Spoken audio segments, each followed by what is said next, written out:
কিছু কিছু কেকের অর্ডার আসলে মাথার মধ্যে একটা চিন্তা ঢুকে যায় যে এই কেকের অর্ডারটা আসছে, এটা বানাতে হবে, মানে ভালোই লাগে না। তার মধ্যে একটা কেক হচ্ছে এইটা।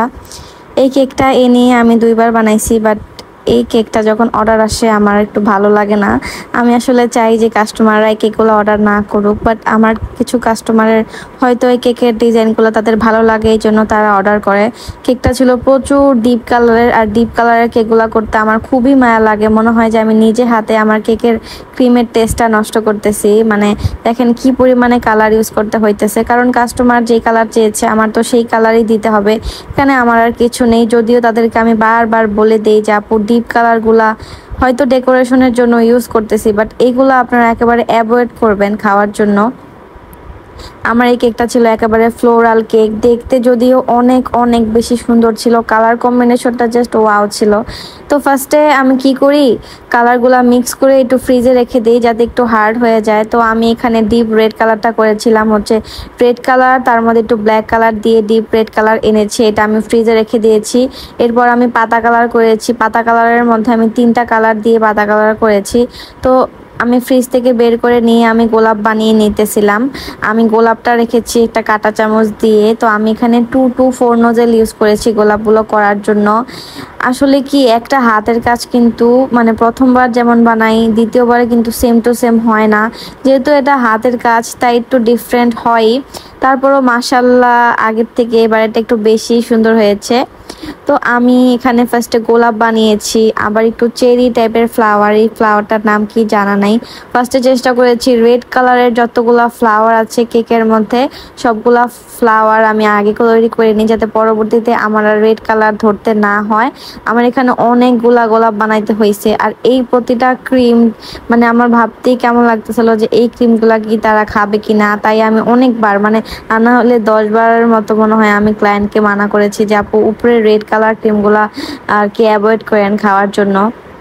বাচ্চাদের তো ভুলেও এই কালারগুলো দিবেন না, কারণ এই কালারটা খেলে আপনার পুরা মুখ লাল হয়ে থাকবে। আর যত দামি কালারই ইউজ করি না কেন, ফ্লাওয়ারের গুলা খেলে আপনাদের মুখে কালার লাগবেই। তো নিচেও দিয়ে দিতেছিলাম, আর ক্রিমটা একটু নরম ছিল যেহেতু কালার বেশি ইউজ হয়েছে, আবার গরমের দিন। কেকের ডিজাইনটা তো মানে আমার এত ভালো লাগছে। আমি কেকটা আমার চাঁদ রাতে ডেলিভারি ছিল, সেই আর কি লালবাগের থেকে আমার কেকের অর্ডারটা আসছিল, অনেক দূরের লোকেশন।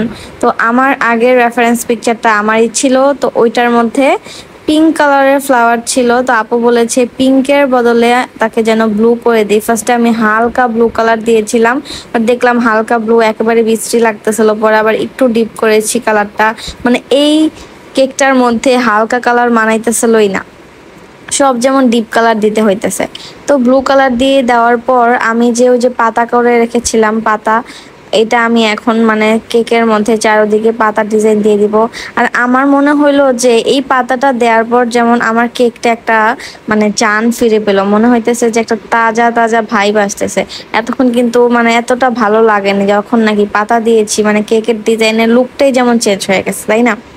যেহেতু পাতা দিয়ে দিচ্ছে, আর এই পাতাটাও যদি নর্মাল কালার হইতো, হালকা কালার হইতো, তখন কিন্তু ভালো লাগতো না। আসলে ডিপ কালার দিয়েছি, আর এরপরে আমি একটু ইয়েলো কালার দিয়ে আর একটু হাইলাইট করতেছি। এটা ছিল মেইন কেকের মধ্যে, ইয়েলো কালার দেওয়ার কারণে কিন্তু আমার ফ্লোরাল কেকটা যেমন আরো বেশি ফুটে উঠেছে। তো ফ্লোরাল কেকে অবশ্যই আমি ইয়েলো কালার একটু একটু দেই, দেখলে অনেক সুন্দর লাগে। এবার একটু সুগার বল দিয়ে দিয়েছি। কেকটা সামনাসামনি এত সুন্দর ছিল, আর আপু অনেক অনেক পছন্দ করেছে আলহামদুলিল্লাহ। আমি জানতাম যে আপু কেকটা অনেক পছন্দ হবে। এভাবে কেকগুলা অনেকেই নেয়, হয়তো উপরের ক্রিমগুলা খাওয়ার যোগ্যতাটাও থাকে না, বাট ভিতরে কেকে কোনো সমস্যাই হয় না। আপনি ভিতরে কেকটা সম্পূর্ণ ভালোভাবে খেতে পারবেন, উপরের ক্রিমটাও খেতে পারবেন। এখন পর্যন্ত কোনো কাস্টমার আর কি কমপ্লেন দেয় নাই আমাকে। তারপরও আমি 100বার কাস্টমারকে বলে তাদের মাথা ঝাঁঝা বাজা করে ফেলি যে আপু ক্রিমটা অ্যাভয়েড করেন, ক্রিমটা অ্যাভয়েড করেন, যাতে তারা আমাকে না বলতে পারে যে আপনি তো আমাকে একবারও কনফার্ম করেন নাই বা ইনফর্ম করেন নাই যে আমি ক্রিমটা তো না খাই।